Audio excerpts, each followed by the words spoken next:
Ndị Igboukwu n'okpuru ọchịchị Aguata bụ ndị dọnyegoro ọkammụta Gọvanọ Chukwuma Soludo ukwu maka nhọpụta ya nke agba nke abụọ nke ha ji ego dị nde naira 50 wee dọnyere ya ukwu. Ha kwupụtara nke a oge ha nwere ọgbakọ na ogige Central School Field, Igboukwu. Chinyere-fessy okoye ka akọtọpụrụ gị akụkọ a.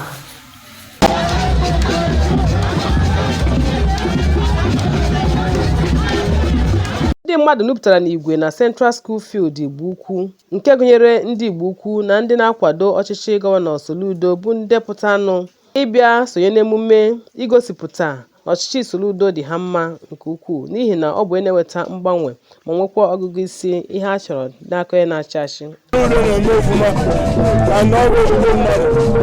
Ọ na-arụ ihe niile a onweghị ego o bidoro ya na isi aga n'iru Chineke gọzie n'ụzọ gọzie azụ. Dịka Igboukwu na-eto n'ogo dị iche iche, ebumnobi ha bụ ịchịkọta ndị be ha ọnụ n'alaka niile isonye ma pụta n'igwe ịtụ akwụkwọ nhọpụta n'oge nhọpụta na-abịanụ.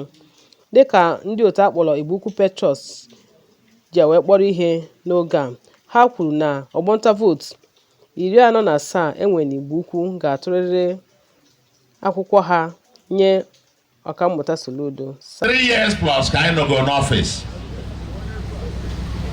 Mana anyị ma over 800 kilometers of road ka a na-alụ. Ụnụ ma na Iloasi Ekwulọbịa si Igboukwu wee pụọ ọka etiti wee pụọ Nnobi. Anyị awọdụ gị a ga-edualize ọ bụrụ ma. Aka na-achị Anambra steeti nọrọ na mbụ wee gbapee ọrụ ụfọdụ nke gụnyere Obiụnọ Health Center nke ọ bụ ndị ezinụlọ Nnabugwu rụrụ ya.